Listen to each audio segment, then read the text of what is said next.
Hi, this is Jeremy Burgess, the Detroit market expert from Urban Detroit Wholesalers, and welcome to another episode of Detroit Investor TV. This is actually the third video in a series of Why Not Detroit. We already covered a lot of the positive things that are happening in Detroit and some of the recreation we have. And in this episode, we're going to talk about affordable housing. And when I say affordable housing, I mean really affordable housing. First, let's talk about the housing stock. Most of the quality housing stock where I invest and where I recommend other investors invest were built between the 20s and through the 50s. So you're talking about some amazing houses built when Detroit was literally one of the richest cities in the world. These houses are built beautifully. To build them today would cost over $200,000 to the same quality level. People don't even build houses like that anymore because the material is just too expensive. The craftsmanship is just too expensive.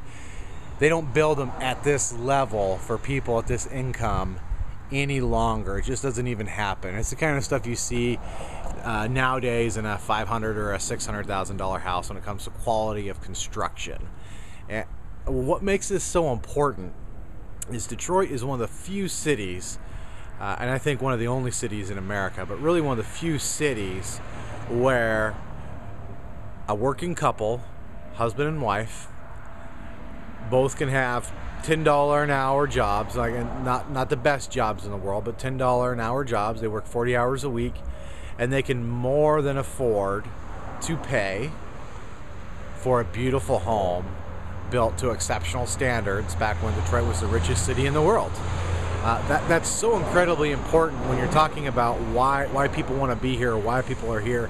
As we all know, America for really the last 13, 14 years has seen declining wages. This is so important, and we're going to continue to see declining wages probably for, I don't know, another 5, 6, 7 years as we shake loose this manufacturing economy and head towards the future. So affordable housing really becomes more about lifestyle and lifestyle control. And if you want to be a homeowner and you want to live in a nice home and you no longer have that $25, $30 an hour manufacturing job, and now you're working a $10, $12 an hour service job, you're trucking, you're working at a restaurant, you're doing service related, maybe some white collar, lower level white collar job, and you still want to own your own home, and you want to do it affordably, and you still want to have money left over so you can enjoy and spend time with your kids and do some of the hobbies and things that you like to do. Affordability of a home becomes paramount. It really does. And being close to where you work becomes paramount. I cannot underestimate how important this is when it comes to the future of a city. Detroit just has some really great affordable homes. And this leads to value. We all know right now that with all the foreclosures, and especially the way that FHA now does their appraisals, we've seen a huge drop, over 50% in value in the last 3 years. It's pretty shocking. We've definitely, we did hit rock bottom late 2008, early 2009, and we've been seeing small increases ever since. Nothing dramatic, nothing to write home to mom about, but we did hit the bottom. So this becomes just so important as people continue to experience these declining wages that we're seeing. And most people are seeing, a 6-7%, either between inflation or taking a job that doesn't pay as much, these decreasing wages, that they have the ability to still afford their lifestyle. And this, tying it back into value, people buy homes that they can afford to buy. I want to give you a great example on how value normally works. When you're not looking at some sort of inflated appraisal market, generally speaking, home values follow wages. People are willing to pay a certain amount with an historical interest rate that they can afford, typically 30% of their gross income, towards a home.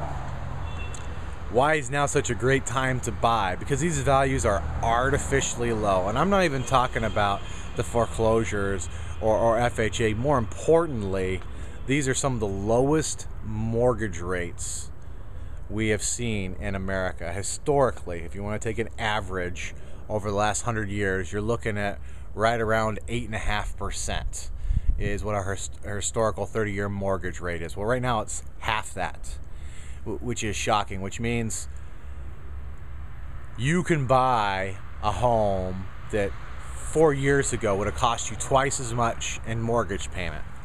And this is where the important tie into value is. If you look back historically and you realize that homes follow affordability and interest rates and wages, and you realize that homes are artificially cheap right now, and that the mortgage rate is incredibly low, less than half of our historical average, then the rest of it just becomes math. You look, okay, how long can these mortgage rates stay this low? When will these mortgage rates go back up?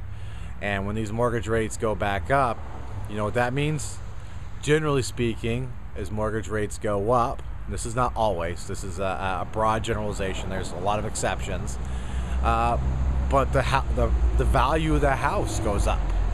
Now we're not talking about huge increases or anything like that, but when you just look back, you know, even 10 years ago, our home price has actually been pretty stable with the exception of the last 3-4 years.